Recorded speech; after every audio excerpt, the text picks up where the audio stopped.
राम राम जी। और क्या आवाज़ आ रही है? आ भी रही है कि वैसे ही वक्त कट रहा है? आज का जो टॉपिक है ना वो बहुत सेंसिटिव टॉपिक है पर बहुत ज़्यादा ज़रूरी भी है, तो इस पे बात करते हैं अभी। 1 मिनट तक घर पहुँच जाऊँ। पोस्ट भी चेक करते हैं। खाली है, कोई छुट्टी उठी नहीं। यार सुशांत सिंह राजपूत इतने बेहतरीन एक्टर, यार उन्होंने सुसाइड कर लिया। और जापान में भी एक सेलिब्रिटी है, हाना हाना किमुरा, उसने भी सुसाइड कर लिया। बताता हूँ क्यों। यार ये 2020 जो साल है ना, ये इतना ज़्यादा शॉकिंग न्यूज़ पे न्यूज़, ऐसी ख़राब न्यूज़ आती जा रही है, समझ नहीं आता कि ऐसा कैसे हो रहा है, क्यों हो रहा है। पहले यार ये कोरोना चलने लग गया, फिर उसके बाद इरफान खान की न्यूज़ आई, फिर ऋषि कपूर जी की न्यूज़ आई, फिर अब सुशांत सिंह राजपूत की न्यूज़ आई। पीके, धोनी, छिछोरे देख के यार मैं तो खुद इतना बड़ा फ़ैन था। बहुत ज़्यादा सैडनिंग और बहुत ज़्यादा यार वो दिल सा टूट जाता है कि ऐसे यार इतना जवान, इतना टैलेंटेड यार एक्टर ऐसे कैसे हो सकता है ये। एक वो आमिर खान की उस पिक्चर में 3 इडियट में डायलॉग नहीं था कि दिमाग, कोई इंजीनियर वो नहीं बना पाता मशीन, कि दिमाग पे कितना प्रेशर पड़ रहा है, कितना प्रेशर पड़ रहा है, अगर उसे नाप लो तो उसे पता चल जाएगा कि ये सुसाइड है या फिर मर्डर है। अब जैसे सुशांत सिंह राजपूत, यार उनकी मेंटल स्टेटस क्या रहा होगा और कितना ज़्यादा स्ट्रेस होगा, कितना ज़्यादा परेशानी हुई होगी उनको लाइफ में, कि उनको सिर्फ और सिर्फ अपनी जान लेने के अलावा कोई और रास्ता नहीं दिखा। वो बहुत ही एक लास्ट स्टेज हो जाती है, अति हो जाती है जब परेशानी की, तब इंसान ऐसा करता है। ऐसे ही यहाँ जापान में एक हाना किमोरा करके सेलिब्रिटी थी। जैसे बिग बॉस आता है ना, हमारे वहाँ बिग बॉस आता है और स्प्लिट्सविल आता था एमटीवी पे, अब आता नहीं आता पता नहीं, तो उसका मिक्सचर सा है, वो एक शो आता है टेरेस हाउस नाम से।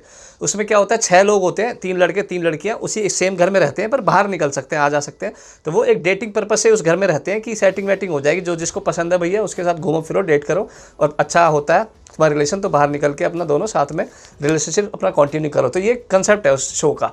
तो उसमें जो हाना किमोरा थी वो थी प्रोफेशनल रेसलर एक, यहीं जापान में। तो वो उस शो में ना उसका कैरेक्टर वैसा सा बना दिया था कि जैसे राखी सावंत डॉली बिनोरा नहीं रहती, वो बिग बॉस में लड़ाई वड़ाई करती रहती है सबसे सबसे, तो वैसा टाइप का ऐसा कैरेक्टर बना दिया था। तो इसकी भी लड़ाई होती रहती थी सबसे, इसकी बनती नहीं थी किसी से, कभी किस बात पे, कभी किस बात पे, कभी बर्तन ना मांजे, कभी कुछ कभी कुछ।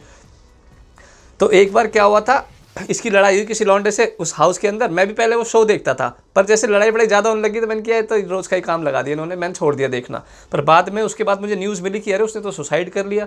फिर वो उसमें बताया था कि जैसे जो लड़ाई वड़ाई करती थी कई सारे लोगों से, तो उसको कमेंट में ना नीचे लोगों ने बोला तू कितनी बुरी है, तू कितने लड़ती रहती है, एकदम तैने जीवन हराम कर रखा है सारे लोगों का, इतनी नेगेटिव और लड़की हमने नहीं देखी कभी, तू तो मर जा कहीं जाके।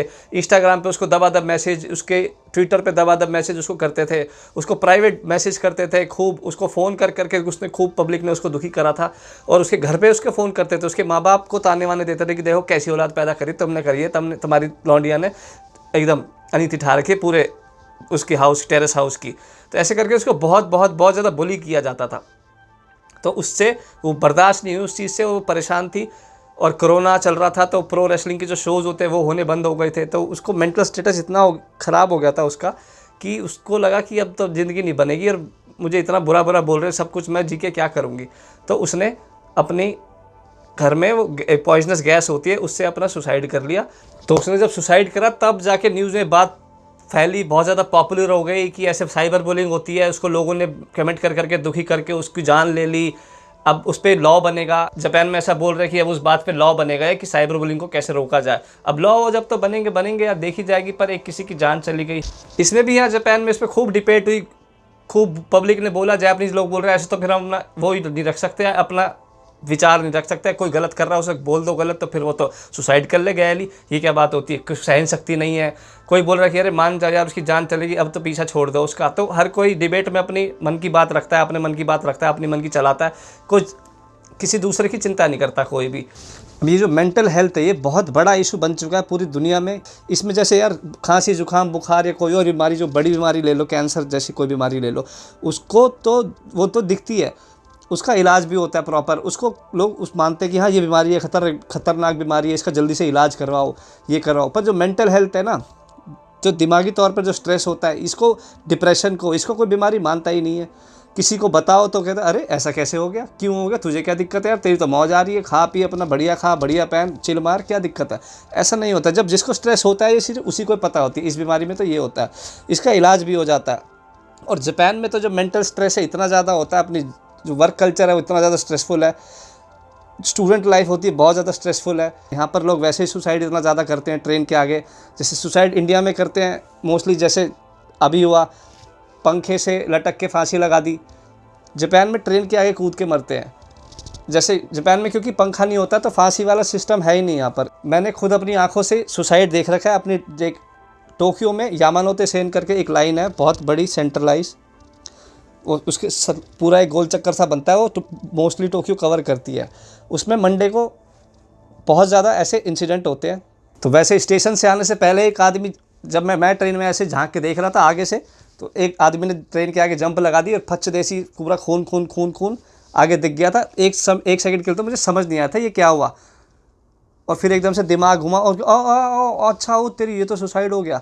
तो वहाँ ट्रेन रोक दी गई थी। फिर आसपास के जो लोग थे, जो जापानीज़ लोग थे, इस तरह से बोल रहे बात करके कि अरे ऐसे सुसाइड कर लिए, बताओ ट्रेन के आगे मर गया यार, हमें लेट करा दिया, मेरे को तो ऑफिस जाना है। इंडिया में भी अगर कोई सुसाइड करता है तो यार उसको कितने लोग तो ऐसे बोलते हैं कि ये तो वीक है, मेंटली वीक है, इसको इससे तो परेशानी नहीं झेली जाती, एक पेपर में फेल क्या हो गया, या फिर सेटिंग टूट गई, या फिर कोई नौकरी चली गई तो सुसाइड कर लिया, बताओ इसने। ऐसे बोलते हैं, ऐसे दिखाते हैं कि अरे उसकी परेशानी नहीं समझते कि यार उसको कितना ज़्यादा परेशान है, वो अपने थॉट में घुस घुस के उसने एक अलग दुनिया बना ली। उसको एक सांत्वना, उसको यार संभालो, उससे बात करो, उसकी हेल्प करो, उसको ऐसे उल्टा सीधा मत बोलो। ऐसे ही जापान में क्या होता है, जैसे कोई ट्रेन के नीचे आके जब मर जाता है ना, कोई सुसाइड कर लेता है, तो लोग इतना ज़्यादा बुरा बुरा बोलते हैं उसके लिए कि ये देखिए कैसे कैसे लोग पैदा हो जाते हैं, इनसे हल्की सी परेशानी नहीं झेली जाती, हल्का सा स्ट्रेस नहीं झेला जाता, यहाँ ट्रेन के आगे कूद के मर गया और हमें वो लेट करा दिया। पूरे इतने सारे कितने हज़ारों लोग ट्रेन में खड़े अपने काम पे जाना चाह रहे हैं, इसकी वजह से सबको परेशानी हो रही है, इसको साले को सजा दो। तो जापान में सच में ऐसा होता है कि जैसे कोई सुसाइड करता है ना ट्रेन के आगे, जैसे जेआर है, जापान रेलवेज और बड़ी बड़ी कंपनीज है, वो उसके घर वालों पे फाइन ठोक देती है 50 लाख से लेकर 1 करोड़ तक का। तो उसके घर वालों को फाइन भरना पड़ता है, नहीं तो उसके घर वाले जेल जाते हैं। इसके पीछे केस वेस चल रहे हैं कि ऐसा नहीं होना चाहिए, पर ऐसा है। मेरे बहुत सारे दोस्तों ने ऐसा बताया मुझे कि ऐसा है, मैंने न्यूज़ में पढ़ा कि ऐसा होता है। जापान में हर साल 20 से 22 हज़ार लोग सुसाइड करते हैं। और 2019 में 20,169 20,169 मतलब 20,170 लोगों ने सुसाइड किया था। इसका मतलब पता है क्या, 365 365 तो दिन होते हैं हर साल में, तो अगर उसे डिवाइड भी करो तो हर दिन 55 के आसपास लोग, रोज 55 लोग मरते हैं रोज। यार ये जो मेंटल हेल्थ, दिमागी संतुलन, डिप्रेशन, ये इतनी बड़ी प्रॉब्लम है, इसमें बहुत सारी जानें जाती हैं हर साल, बहुत परेशानी होती है और इसको कोई बीमारी मानता नहीं है। तो एज अ सोसाइटी, नॉर्मल इंसान होने के नाते आपकी भी जिम्मेवारी बनती है कि यार आपके आसपास कोई, अगर आपको लग रहा है कि आपका दोस्त, आपको कलीग कोई परेशान है, तो उसकी बात सुन लो। अगर और आइए आपको ऐसा लगता है कि यार आप अगर डिप्रेस हो, मतलब कुछ अच्छा ही नहीं लग रहा है, सब फ्रस्ट्रेट हो और ऐसा लग रहा है कि बिल्कुल ही लाइफ अब तो ख़त्म ही है, कुछ नहीं है, लाइफ में कुछ बचा ही नहीं है, तो ये जो अपने मन की बातें अपने मन में मत रखो, किसी और से बात कर लो इस बारे में, अपने दोस्त से बात कर लो, दोस्त नहीं है अपने माँ बाप से बात कर लो। मैं समझता हूँ कि सारी चीज़ें घर वालों को, फैमिली को नहीं बता सकते, और किसी से कोशिश करो, शेयर करो। इसके डॉक्टर भी होते हैं, काउंसलर भी होते हैं, उनसे बात करने की कोशिश करो। ये बीमारी है, ये ठीक हो जाती है, ये सबके साथ होती है, कोई ऐसा नहीं है जिसको ना होता हो यार, सबको परेशानी होती है। मैं कितनी बार, जब मैं टोक्यो में पहले आया था, मेरी किसी से नहीं बनती थी, मेरी लड़ाइयाँ ही होती रहती थी। यहाँ पर हर कोई बॉस बनता है, ज़बरदस्ती का सिखाना चाहता है, मेरा तो पब्लिक काट ही रही थी। मुझे उस टाइम पे डिप्रेशन सा लगता था, मैं परेशान सा रहता था। मैं क्या करता था कि यहाँ पर जापान में क्या होता है, होमलेस होते हैं और भिखारी होते हैं, उनको 2-4 बियर पकड़ा, वो तो खूब राजी हो गए, पूरी रात तुमसे बात करेंगे, बढ़िया।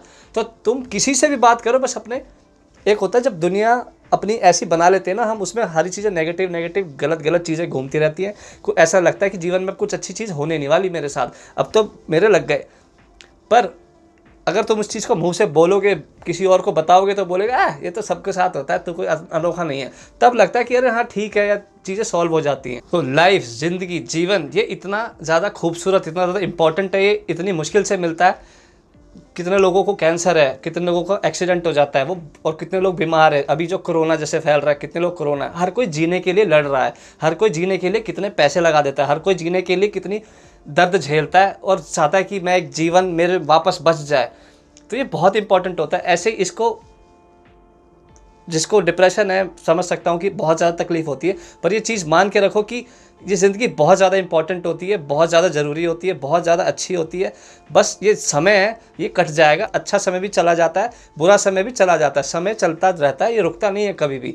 तो अपनी जो जीवन है अपने बारे में सोचो, अपनी फैमिली के बारे में सोचो, अपने अब तक जो तुमने इतनी सारी चीज़ें करी है, तुम आगे क्या क्या अचीव कर सकते हो, कितनी बेहतरीन ज़िंदगी जी सकते हो, अपनी फैमिली को दे सकते हो, अपने जो जो पूरे सपने हैं, जो चाहते हो कि मैं ऐसी ड्रीम लाइफ जीऊँगा, वो सब कर सकते हो, वो सब हो जाता है। बस थोड़ी सी हिम्मत बना के रखो, और जो भी मन में डिप्रेशन आता है या गलत ख्याल आते हैं, उसको अपनी फैमिली से शेयर करो, अपने दोस्तों से शेयर करो।